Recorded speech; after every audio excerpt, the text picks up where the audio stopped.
Alright, so we have made it to Juneau, Alaska. Are you excited, baby? Already seen a whole bunch of eagles. Already saw a whole bunch of eagles, but we are currently headed to the gangway. It is time to get off the ship. Yes.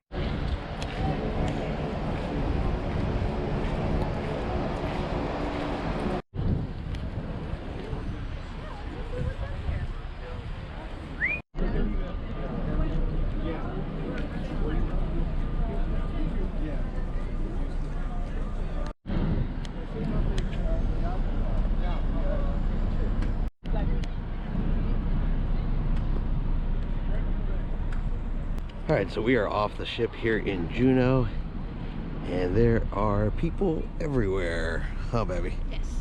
Tons of people. 3 cruise ships in port today. There's us, Holland America's New Amsterdam, and the Majestic Princess up there at the end. So 3 cruise ships in port today. But it's still early. Everybody's getting off the ship. I think once people go on excursions, kind of move out of the area, it should thin out a little bit.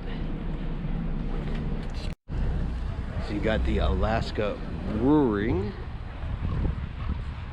over here, more totem poles.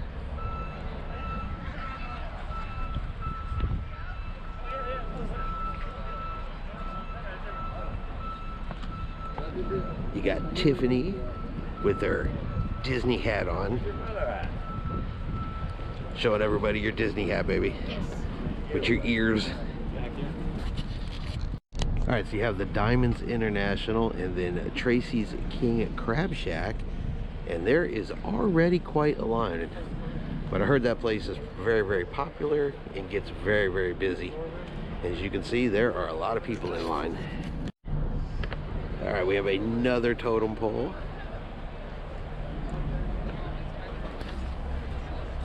Tiffany has king crab on the brain. You can see she's heading for it. I think she is going to stand in this line and get herself some king crab. First stop here is going to be the visitor center. We're going to go in here and see if we can't get some information on things to do in the area.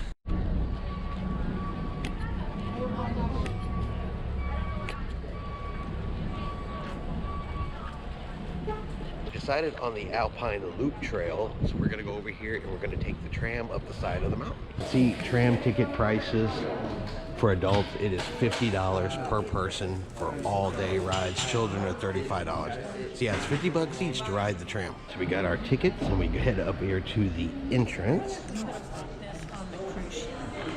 Maybe. Area.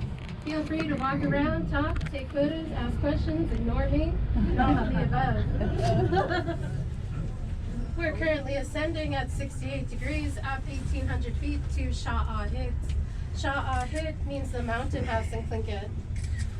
We are on the only aerial tramway in southeast Alaska, and we're going to pass through our temperate rainforest, where we get about 90 inches of rain, which they're adding to it today, and about 100 inches of snow each year.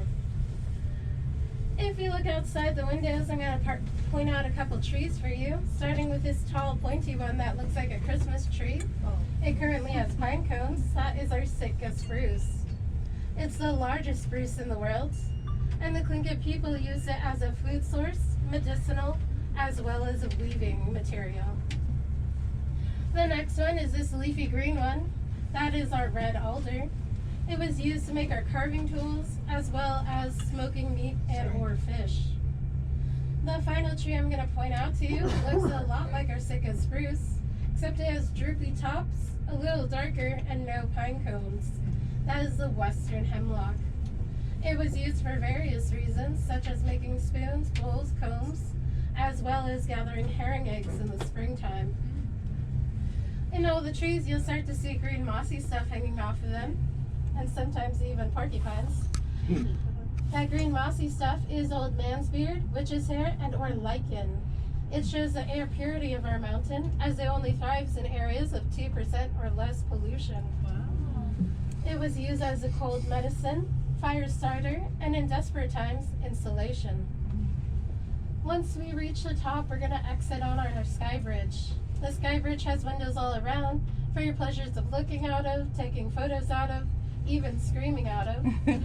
Although I do ask that you do not stick anything outside our windows, as it's a 200-foot drop from the sky bridge to the mountain. And whatever it was will become part of it. Yeah. Once you leave the sky bridge area, the first thing you're going to run across is our gift shop. Our gift shop has trinkets and other mementos for you to take home, including native-made crafts. It's also where our bathrooms and the elevator are located. Just below the gift shop is our Timberline Bar and Grill, where they are best known for their excellent customer service, crab nachos, and locally brewed ales and beers. Next to our restaurant is a Chill Cat Theater. The Chill Cat Theater has a free showing of our award-winning documentary called Seeing Daylight. It runs 18 minutes long and plays every half an hour. If you have a chance to stop in to say hi to our staff there, I do recommend doing so. They'll share some of our Tlingit language with you. If you do leave the building today, I do ask that you do exercise caution. It has been raining off and on all day, and there's snow in some parts, which means our trails can be slippery. If you have the urge to smoke, off to the right here outside is our designated smoking area, as well as our observation deck, as we do not permit any smoking within our building. If you have questions, comments, and or concerns, you can feel free to reach out to me and any other staff member. If you just want to fill out one of our surveys to share your experience with us, we have this QR code and other methods throughout the building, and these on both.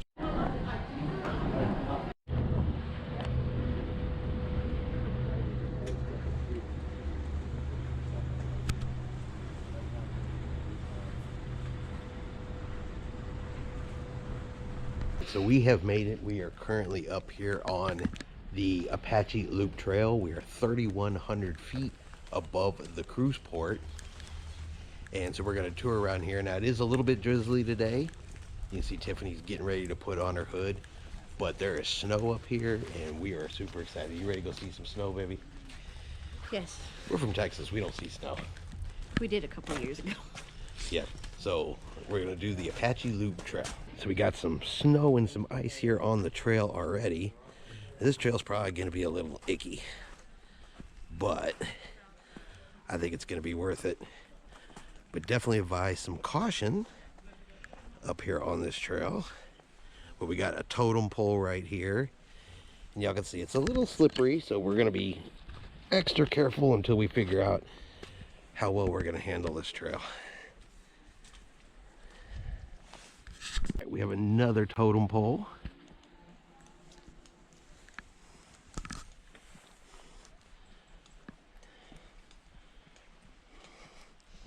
Some more snow and ice.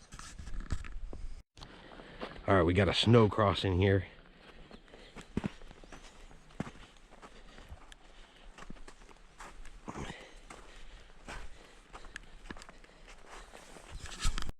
Tiffany come across in the snow. Whoop, careful.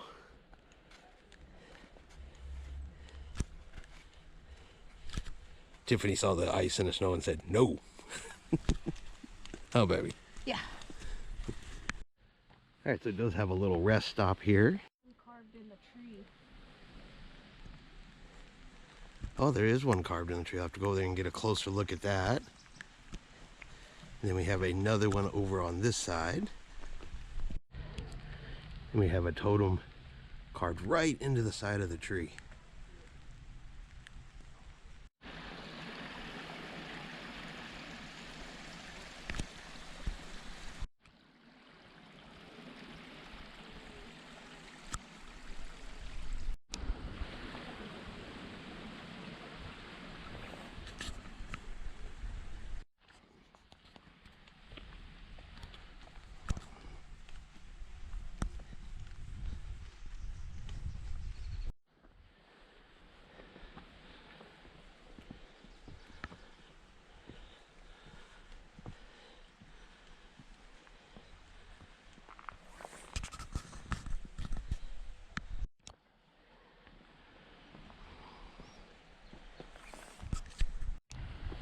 This way for a second. Okay.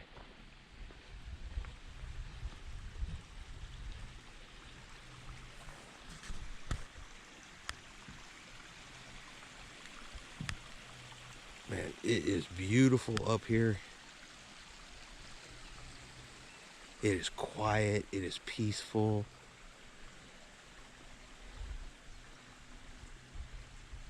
The sounds of the water, sounds of the birds.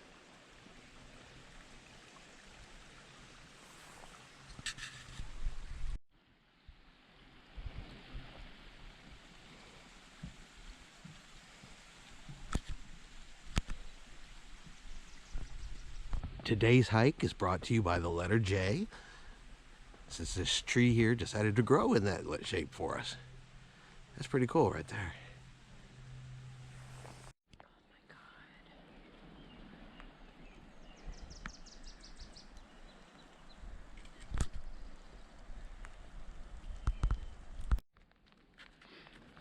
Careful. Careful? Yeah.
So they have an observation deck up here, but it has no railings. It looks like they fell off or broke off a couple years ago. Yeah. So this is OMG. So don't get too close to the edge up here.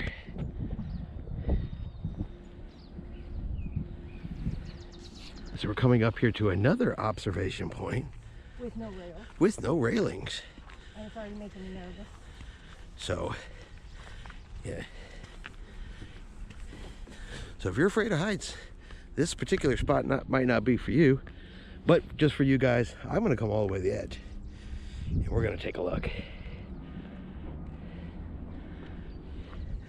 Tiffany, on the other hand, said, I will come no further than this.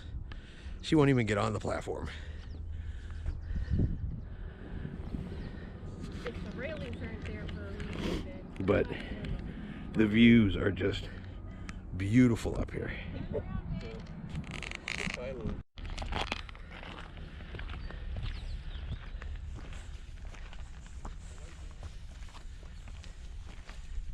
So there's the cross up there on top of the mountain. Now, let me show you guys. This is the trail right here. It comes this way.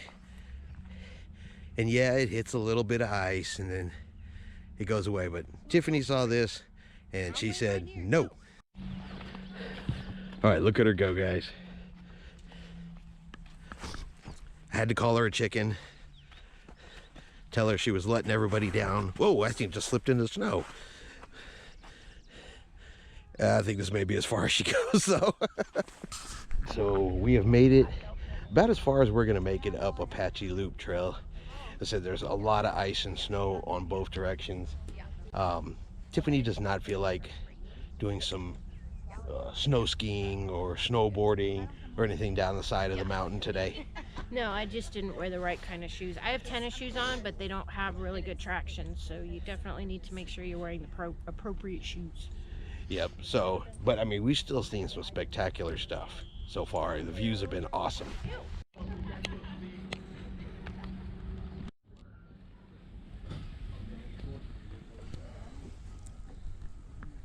So bears are not allowed on the tram, so Tiffany has to leave her bear behind.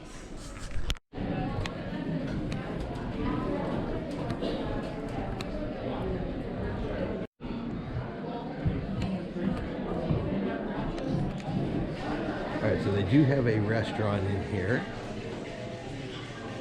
And a theater. And of course bathrooms. That's a bear. That's a bear? That's a bear. Yes, that is a bear. Do you want to shop? And of course, they have a gift shop. Every place has a gift shop. So you can get all of your Alaska Mountain gifts.